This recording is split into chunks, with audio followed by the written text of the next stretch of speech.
Bon, il faut que je vous parle de ça. Comme toute première philosophie qu'un stratège devrait avoir, ce serait une philosophie qui permet de convertir vos hasards en certitudes. Et même si dans votre vie personnelle, vous êtes la personne la plus malchanceuse, je vous garantis qu'avec cette pierre philosophale ou avec cette philosophie, vous pouvez convertir vos malchances en chance. Et c'est ce que nous allons voir à travers cette vidéo.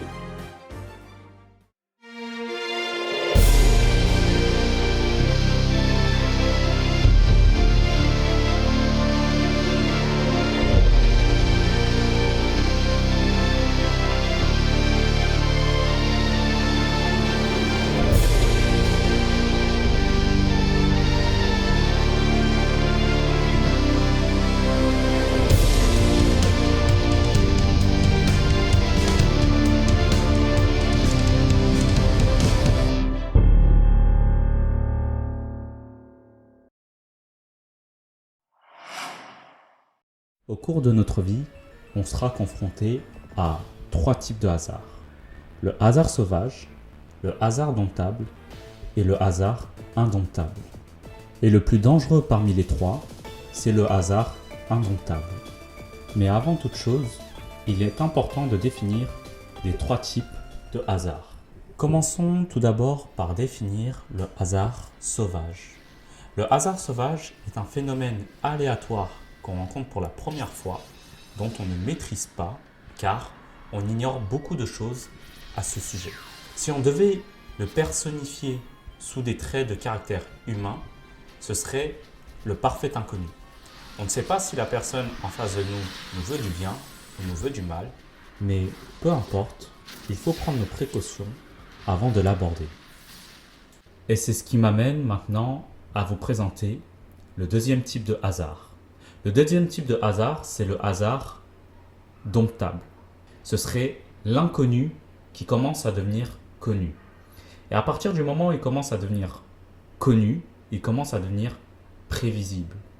Et à partir du moment où il est prévisible, on peut commencer à anticiper et à maîtriser le hasard.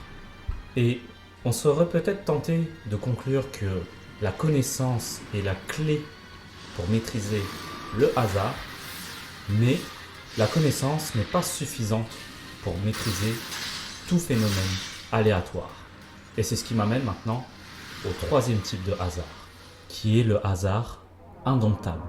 Le hasard indomptable serait une personne imprévisible.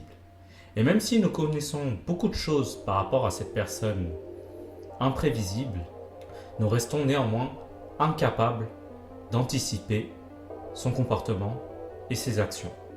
Et même si nous sommes capables d'anticiper ses mouvements et ses actions, nous sommes dans l'incapacité physique ou matérielle de pouvoir la maîtriser.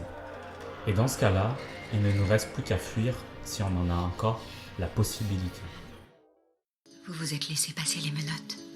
Ça n'aurait pas l'air d'une reddition si je résistais. Et si ça peut les tranquilliser? Super. Monsieur, bonjour, je suis le professeur... Emile Hamilton. Je sais. Je vois le badge dans votre poche de poitrine. Avec un paquet entamé de pastilles de Montfort pour rafraîchir la laine. Je vois aussi le groupe de soldats dans la pièce voisine qui prépare un sédatif à mon intention. Ce ne sera pas utile.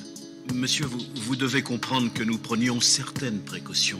Vous pourriez être porteur d'un germe pathogène extraterrestre. Ça fait 33 ans que je vis ici. Je n'ai encore contaminé personne. À votre connaissance, nous avons des inquiétudes sécuritaires légitimes. Vous avez révélé votre identité à Mademoiselle Lane, ici présente. Pourquoi ne pas nous l'avoir révélée à nous?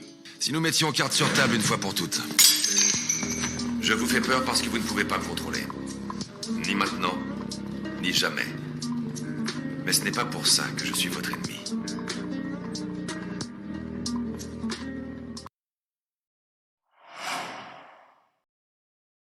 Avant de vous présenter la matrice d'Eisenhower, j'aimerais commencer par une prière durant ce chapitre. Parce que si vous comprenez cette prière, vous aurez compris toute la vidéo. Et je dis bien toute. Père éternel, je prie pour que les personnes qui écoutent cette vidéo acceptent avec sérénité les choses qu'ils ne peuvent pas changer. Puis dans un second temps, je prie pour qu'ils aient le courage d'entreprendre les choses qu'ils peuvent changer. Et enfin, Seigneur, je prie que tu puisses leur accorder la sagesse d'en discerner la différence. Amen. Alors, avant de vous montrer le cadran d'Eisenhower, je trouve qu'il est intéressant de savoir avant qui est Eisenhower. Alors, Eisenhower, pour ceux qui ne le savent pas, c'est un président américain. Et si vous êtes un président, vous avez probablement un emploi du temps extrêmement chargé. Et c'est la raison pour laquelle vous devez faire un tri. Vous devez faire un tri sur chacune de vos tâches et investir intelligemment votre ressource énergétique et votre ressource temps afin de pouvoir avancer dans vos projets. Et comme le dit souvent Mr. Dreamax, le temps, c'est la vie. Quand vous perdez votre temps, vous perdez votre vie. Fin de citation. Alors, voici le cadran d'Eisenhower. Nous pouvons voir à travers ce cadre qu'il est divisé en 4. Mais nous, pour simplifier notre compréhension, on va diviser ce cadran en 2. C'est-à-dire du moins important au plus important. Pour la faire courte, si dans votre journée vous avez effectué que des tâches peu importantes, cela voudrait dire que vous n'avez pas du tout ou très peu avancé dans vos projets personnels, c'est-à-dire dans vos objectifs. En revanche, si vous avez effectué que des tâches importantes durant votre journée, cela voudrait dire que vous avez passé une journée très productive. Et en général, quand vous vous situez dans la case des tâches importantes et urgentes, vous pouvez profiter de la loi de Parkinson. Et donc, mathématiquement et scientifiquement, il est impossible que vous n'avancez pas dans vos projets si vous appliquez à la lettre la matrice d'Eisenhower.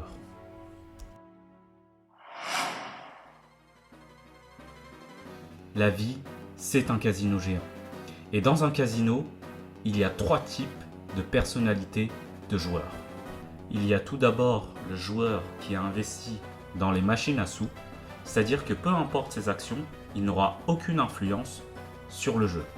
C'est l'une des pires états d'esprit que vous pouvez avoir parmi les 3. Car le casino est fait pour que vous soyez naturellement perdant à travers les probabilités. La deuxième personnalité de joueur que je vais vous présenter, c'est celui du joueur de poker. Le joueur de poker a un paradigme assez particulier pour gagner ses parties. En effet, ses stratégies pour atteindre la victoire se basent sur l'identification des proies faciles, diverses stratégies et du bluff. Les personnes qui sont dans ce type de paradigme ont besoin de faire preuve d'intelligence en permanence pour pouvoir survivre ou vivre. Et enfin, la dernière personnalité de joueur, c'est celui du propriétaire du casino. Il n'a littéralement plus besoin de travailler pour sa vie ou sa survie, car il a réussi à créer un système gagnant qui travaille à sa place. Autrement dit, il a créé ou trouvé sa poule aux œufs d'or ou sa pierre philosophale. En conclusion, la pierre philosophale n'est pas un mythe. Bien au contraire, c'est une philosophie en forme de pierre qui n'attend qu'à être façonnée par votre esprit.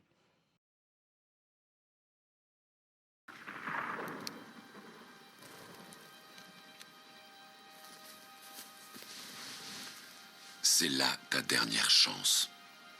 Tu ne pourras plus faire marche arrière. Choisis la pilule bleue et tout s'arrête. Après, tu pourras faire de beaux rêves et penser ce que tu veux. Choisis la pilule rouge, tu restes au pays des merveilles.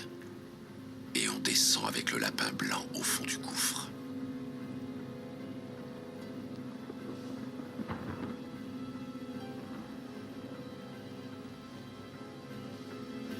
N'oublie pas, je ne t'offre que la vérité, rien de plus.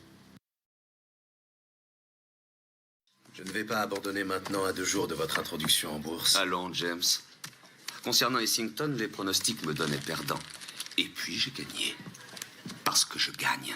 Vous avez gagné parce qu'Edward Darby est venu en renfort. Vous avez eu de la chance. Les types comme vous pensent toujours que les autres ont de la chance.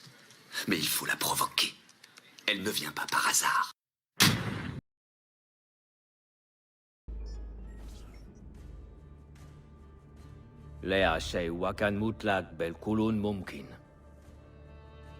Toute la sagesse de notre credo est contenue dans ces paroles. Nous agissons dans l'ombre pour éclairer le monde. Nous sommes des assassins. Rien n'est vrai. Tout est permis.